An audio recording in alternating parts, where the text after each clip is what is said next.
नमस्कार. मी भाऊ तोरसेकर. तुम्ही बघत आहात प्रतिपक्ष. मित्रांनो, आज मी खरं अनिच्छेने व्हिडिओ बनवतोय, कारण हा माझा आवडीचा विषय नाहीये. पण काही वेळेला मित्र परिचित यांचा आग्रह स्वीकारावा लागतो. राज ठाकरेंच्या भाषेत तेवढी लवचिकता दाखवावी लागते आणि म्हणून आजचा मी व्हिडिओ बनवतोय. कारण बऱ्याच संपादक, पत्रकार, ज्येष्ठ मित्रांनी आग्रह केला की हा विषय तुम्ही ठोकल्याशिवाय दुसरं कोणी ठोकू शकत नाही, तुम्ही जरा चांगला हजामत करा. आणि एवढं मी बोलल्यावर अनेकांच्या लक्षात आलं असेल आणि कदाचित शीर्षक बघून पण लक्षात आलं असेल की माझा नावडता किंवा अनिच्छेचा विषय काय आहे. तर तो गिरीश कुबेर, लोकसत्ताचे दीर्घकालीन संपादक गिरीश कुबेर यांनी ज्या प्रकारची आपली लेखणी घासलेली, खरडलेली आहे, नव्या उपमुख्यमंत्री किंवा पहिल्या महिला उपमुख्यमंत्री महाराष्ट्राच्या सुनेत्रा पवार यांना शहाणपण शिकवण्यासाठी जो काय धादांत मूर्खपणा आपल्या अग्रलेखातून गिरीश कुबेर यांनी केलेला आहे, त्याची हजामत व्हावी. आणि भाऊसारखा दुसरा हजाम नाही हे कदाचित काही पत्रकार मित्रांना वाटत असावं, संपादकांना वाटवत असावं, आणि म्हणून त्यांनी आग्रह केलाय. आणि 3 अतिशय महत्वाचे अनुभवी ज्येष्ठ पत्रकार आहेत. त्यांचा मी आवडता नसेल, पण ज्या प्रकारे गिरीश कुबेर यांनी पाळण्यातल्या मुलाने जागच्या जागी शी करावी आणि ती सारवावी या प्रकारचा जो अग्रलेख लिहिला, सुनेत्रा वहिनी तुम्ही चुकलात, त्याची हजामत झाली पाहिजे असं या लोकांनाही वाटावं, जे देवेंद्र फडणवीसांचे लाडके किंवा त्यांचे देवेंद्र फडणवीस लाडके नाहीत अशांनाही वाटावं. तेव्हा म्हटलं चला अनिच्छेने का होईना थोडंसं करावं, लवचिकता दाखवावी. आणि कालपासून मी या गोष्टीवर कसं मांडावं, अर्थात त्यासाठी गिरीश कुबेर यांचा अग्रलेख वाचावा ही सुद्धा मला इच्छा नव्हती. मी तो चाळला. कारण संडासात डोकावणं मला आवडत नाही. तिथे इतकी दुर्गंधी असते. मला पहिली जो गोष्ट ह्या सगळ्यांचे काही लोकांचे फोन आले तेव्हा आठवली असेल, तर ती गोष्ट म्हणजे जवळजवळ 60-70च्या दशकामध्ये एक गाजलेलं मराठी नाटक होतं, बाळ कोल्हटकर यांचं वाहतोही दुर्वांची जुडी. त्यातला एक डायलॉग मला आठवला, मैल्याची घाण मैलावरून येते, अत्तराचा फाया नाकाजवळ न्यावा लागतो, अशा स्वरूपाचा जो डायलॉग होता तो मला पहिल्यांदा आठवला. की आपण कितीही दुरून दुरून चाललो, गिरीश कुबेर यांच्या दुर्गंधी आपल्यापर्यंत पोहोचू नये तरी ती पोहोचते कशी बघा. मैल्याची घाण मैलावरून येते.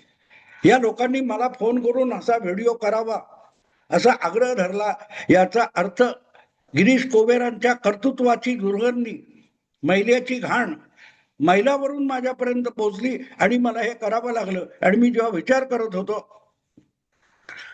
तेव्हा पहिलं शीर्षकापासून सुरुवात केली पाहिजे. सुनेत्रा वहिनी का सुनेत्रा ताई तुम्ही चुकला, हे त्या अग्रलेखाचं शीर्षक आहे. आणि जितकं ते शीर्षक डोक्यात घोळत होतं, मला एक कॉलेजच्या काळात ऐकलेला एक विनोद आठवला. एक माणूस दारू प्यायला बारमध्ये बसलेला असतो आणि त्या बारमध्ये त्या काळामध्ये मोबाईल फोन नव्हते, फोनचे हँडसेट वगैरे आलेले नव्हते. त्यामुळे कोणालाही फोन करायचा असेल किंवा आलेला फोन घ्यायचा असेल तर फोन जिथे असेल तिथे जावं लागत होतं. हा माणूस बारवर बसलेला होता. तिथे ते उंच टेबल असतं, त्याच्यावर बसून तो काय आपला मागवलेला पेक पीत होता. आणि इतक्यात त्या बारचा एक काय म्हणतात वेटर वगैरे त्याच्याकडे येतो, म्हणतो साहेब तुमचा फोन आलेला आहे. आता त्याची मनस्थिती द्विधा होते की बार हातात ते पेगचं ग्लास घेऊन तिथपर्यंत जायचं की तिथे ठेवून जायचं. आणि तिथे ठेवून गेलो, आपल्याला फोनसाठी 4-5 मिनिटं लागली आणि तेवढ्यात येऊन 2 घोट कोणी घेऊन गेला तर अत्यंत महागडी दारू आहे. तेव्हा त्याला कुबेरांसारखी एक अकलेची पालवी फुटते आणि अग्रलेख लिहिल्यासारखा तिथे पडलेल्या कागदाचा एक कपटा घेऊन हा दारू पिणारा त्याच्यावर एवढंच लिहितो की या ग्लासात मी थुंकलो आहे,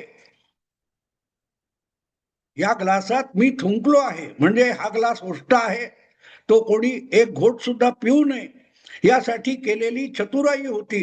ज्या पद्धतीची चतुराई गिरीश कुबेर अग्रलेखातून करतात, त्यामुळे हा मला विनोद आठवला. मी या ग्लासात थुंकलो आहे असं म्हणून ती चिठ्ठी ग्लासाखाली उडून जाऊ नये म्हणून ठेवून, पेपरवेट सारखं ग्लास ठेवून तो इसम फोन घ्यायला जातो आणि 5-6 मिनिटांनी फोन करून आरामात आपणच कसे शहाणे आहोत, किती सहजगत्या आपण आपला पेग वाचवला अशा भूमिकेमध्ये आपल्या जागेवर येतो. ग्लास तिथेच असतो, कागद तिथेच असतो, फक्त एक घोळ झालेला असतो.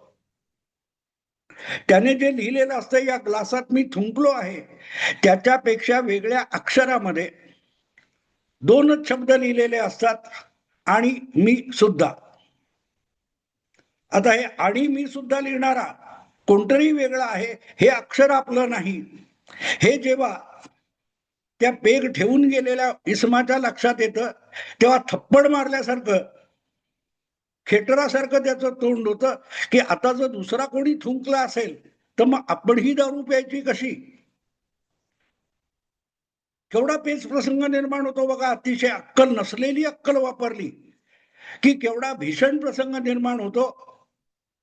त्याचा नमुना म्हणजे या विनोदाकडे बघता येईल, पण तो विनोद गिरीश कुमार यांच्या बाबतीत वारंवार होत असतो. आपण थुंकलो असं दाखवतात आणि जेव्हा दुसराही कोणी थुंकला अशी शंका आली की समोरचं ताट उचलून उकिरड्यात फेकायची वेळ येते. तुम्हाला आठवतं,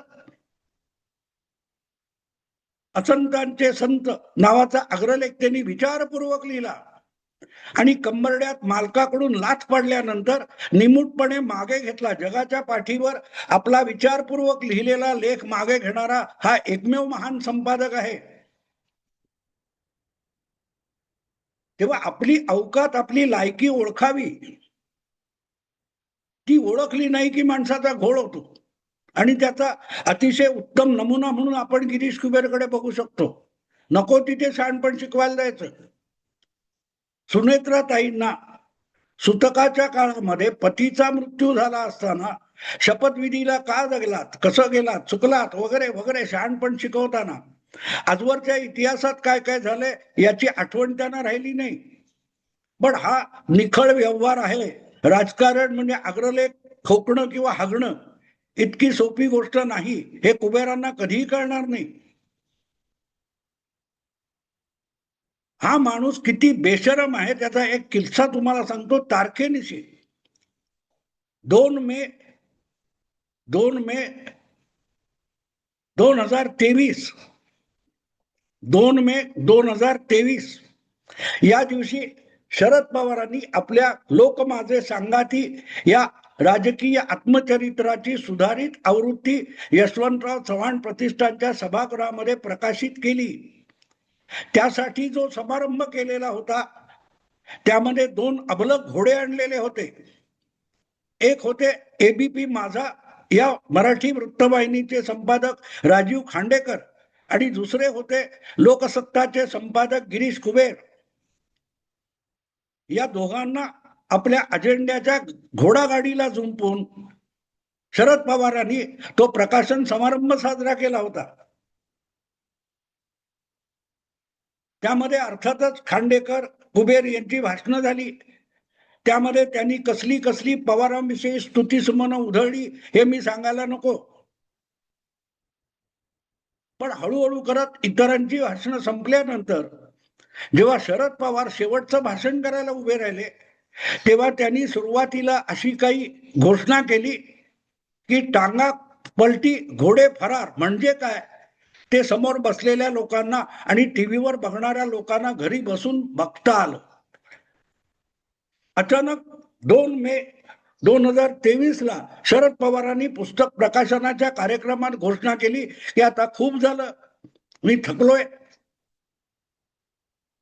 वय झालेलं आहे आणि मी राजकारणातून आणि पक्षाच्या अध्यक्षपदावरून निवृत्त होण्याचा निर्णय घेतलेला आहे आणि एकदम सभागृहात हल्लाकल्लोळ सुरू झाला. नाही साहेब, नाही साहेब, वगैरे वगैरे वगैरे. आणि त्यामध्ये हे 2 घोडे, अबलक घोडे आणलेले, अरबी घोडे कुठल्या कुठे फरार झाले पत्ता नाही. अख्खा त्या प्रकाशन समारंभाचा टांगा पलटी झाला आणि घोडे फरार झाले. ते नंतरचे सगळा व्हिज्युअल, ते व्हिडिओ बघा, त्यामध्ये कुठेही खांडेकर आणि कुबेर दिसत नाही. शरद पवारांनी तुमच्या निवृत्तीची घोषणा करेपर्यंत मंचावरच्या खुर्च्यांमध्ये सन्मानपूर्वक विराजमान झालेले हे 2 घोडे अकस्मात त्या कल्लोळात कुठे गायब झाले त्याचा पत्ता नाही. यालाच म्हणतात टांगा पलटी, घोडे फरार. त्यानंतर तो तमाशा 2-3 दिवस चालला. तुम्हाला आठवत असेल अजितदादांचं, त्या सगळ्या कल्लोळामध्ये जयंत पाटील ढसढसा रडत होते. तुमचे जितेंद्र आव्हाड ओक्साबोक्शी रडत होते आणि शरद पवार तिथे मध्ये बसून कोणाकोणाला अश्रू डाळे की ए माईक त्याच्याकडे दे रे, ए माईक याच्याकडे दे रे. आपल्यासाठी कोणी कोणी रडावं याचं सिलेक्शन सुद्धा शरद पवार करत होते. आणि कशातून सुरू झालं होतं, पवारांनी निवृत्ती घेऊ नये म्हणून. अरे एका मिनिटात सांगून पण नाही घेत तर रडारड थांबली असती ना, रडारड थांबली असती. मग कोणीतरी तिथे, सगळे लोक इतके मंचावर धावले होते की तिथे उभं राहायला जागा नाही, कोणी मंचावर बसले होते. कुठे होते तिथे कुबेर, अधिक सुट्टी सुमन उधळणारे, फरार. पण त्या घोड्याचा, बुद्धिबळाच्या घोड्याचा उंट झाला की तिरपा चालायला लागतो. आणि त्यामुळे घोड्याचा उंट झालेला म्हणजे कोण, तर तो सुद्धा गिरीश कुबेर आहे. एवढं सगळं होऊन आपणच राजीनामा द्यायचा आणि आपणच राजीनामा देऊन परत तो राजीनामा मान्य व्हावा की न व्हावा याच्यावर अभ्यास करण्यासाठी 6 लोकांची कमिटी कोण नेमतो, स्वतः पवारच नेमतात. यातला बेशरमपणा ज्याला बघता येत नाही, इतका निर्बुद्ध माणूस म्हणजे गिरीश कुबेर. आज आपण सुनेत्रा वहिनींना जे शहाणपण शिकवतोय ते शहाणपण शरद पवारांनी आपल्याच निवृत्तीच्या घोषणेनंतर आपणच त्यावर अभ्यास करायला कमिटी नेमली आणि शेवटी त्या कमिटीच्या रिपोर्टनुसार आपला निवृत्तीचा राजीनामा वगैरे मागे घेतला. या नाटकावर कधी 4 कोरडे ओढले होते? तुमच्या ऐकिवात आहेत, बघण्यात आहेत, असेल तर मला पाठवा. नाही, कारण आपण ज्याची चाटुगिरी करतो त्याची चूक दाखवायची कशी? तेव्हा मग तिरक्या चालत फिरक्या घ्यायच्या. उंटा घोडाचा उंट होतो, तो तिरका चालतो आणि मग बेरक्या आणि फिरक्या सुरू होतात. मला खरंच गंमत वाटते यांची की किती बुद्धी गहाण टाकावी, गहाण टाकलेली बुद्धी किती ठिकाणी गहाण टाकावी. तारतम्याचा कुठे मागमूस नाही. सुनेत्रा वहिनींनी चूक केली, तुम्ही काय केलं? त्या उतावळेपणाने अगदी सुतक त्यांना नाही म्हणून सांगताय, तुम्ही काय केलं? तुम्ही हा अग्रलेख आत्ता कशाला लिहायचा? त्या सगळ्या घटनाक्रमाची पार्श्वभूमी तुम्हाला माहिती आहे नाही, कारण तुम्हाला शरद पवारांची चाटुगिरी करायची आणि त्यामुळे शरद पवारांच्या वाटेत कोणी आडवा येताना दिसला की सगळ्यात पहिल्यांदा आपण भुंकायचं आणि जवळ आलं तर थुंकायचं. माणूस बेशरमपणा किती करू शकतो. आणि काहीतरी संस्कृत पथूर मराठी शब्द काढायचे, गंड शमनार्थ. गंड म्हणजे अहंकार. अहंकारासाठी सुनेत्रा वहिनींनी हे सगळं केलं. एवढं शेंबड पोर सुद्धा सांगेल ते जर गिरीश कुबेर सांगत असतील तर ते संपादक कशाला झाले? विटी दांडूनी गोट्या खेळायला जा. एक त्या निमित्ताने एक सांगायला लागेल, गंड शमनार्थ कोणी काय केलंय बाजूला ठेवा, तुम्ही कंडू शमनार्थ अग्रलेख लिहिलात, त्याचं काय? तुम्हाला सुद्धा खंड सुटला होता की अरे अरे अरे अरे आपले मालक शरद पवार आता गेले, त्यांचा सगळा डाव फसला. तुमचे मालक शरद पवार जी नाटकं करतात, तो जो प्रसंग सांगितला पुस्तक प्रकाशनाचा, त्यावेळेला शरद पवारांनी तिथे सांगितलं की 1 मे 2023 ला आपण ही घोषणा करणार होतो, पण महाराष्ट्र दिन आणि सगळीकडे कार्यक्रम असल्यामुळे त्यात व्यत्यय नको म्हणून आपण थांबलो आणि 2 तारीखला 2 मे 2023 ला प्रकाशनाचा समारंभ ठेवून त्यात घोषणा करायची हे ठरलं होतं. आणि याची कल्पना आपण अजितदादाला दिलेली होती. फक्त अजितदादा सोडून इतर कोणालाही शरद पवारांच्या निवृत्तीच्या घोषणेची माहिती नव्हती. आणि म्हणून त्या सगळ्या घटना प्रसंगामध्ये अजितदादा ठामपणे शरद पवारांच्या निवृत्तीचं समर्थन करत होते आणि बाकीचे सगळे अजितदादांवर तुटून पडले होते. अगदी अजितदादांना गद्दार म्हणायचं बाकी ठेवलं होतं. दुर्दैव असं की 2 मे नंतर बरोबर 2 महिन्यांनी 2 जुलै येते आणि 2 जुलै 2023 ला अजितदादांनी काकांना व्यवस्थित धडा शिकवला. ते आपल्या सरकारी बंगल्यातून उठले, 40 आमदार घेतले, राजभवनात गेले, राज्यपालांकडून उपमुख्यमंत्री पदाची शपथ घेतली आणि साहेबांचं नाक कापलं गेलं. तेव्हापासून गिरीश कुबेर जे विव्हळत पडलेले आहेत, कळवळत पडलेले आहेत, त्याला मर्यादा नाही. त्यांची खास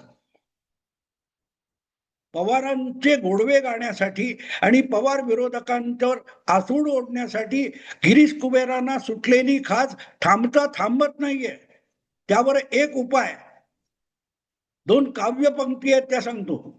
मला माहितीये खरोखर कोणाचे आहेत, पण मला ज्यांनी कधीतरी 30-40 वर्षापूर्वी सांगितलं हे द्वयर्थी आहे. नाटककार राम गणेश गडकरी यांच्या काव्यपंक्ती आहेत. त्या अशा आहेत, कंडू शमनार्थ रंडीरा खावी. रंडीरा म्हणजे साखर.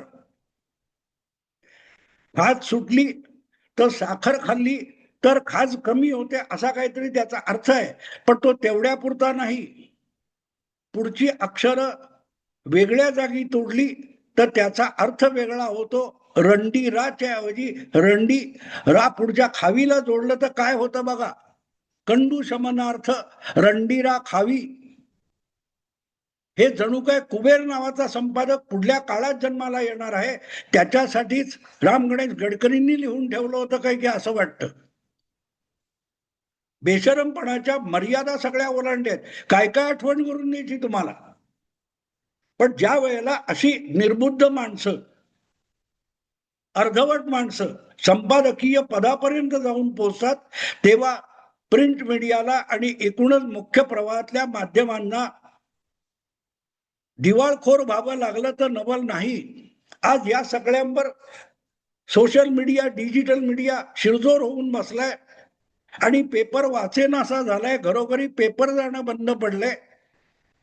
त्याचं कारण ही गिरीश कुबेर सारखी अर्धवट अकलेची माणसं आहेत.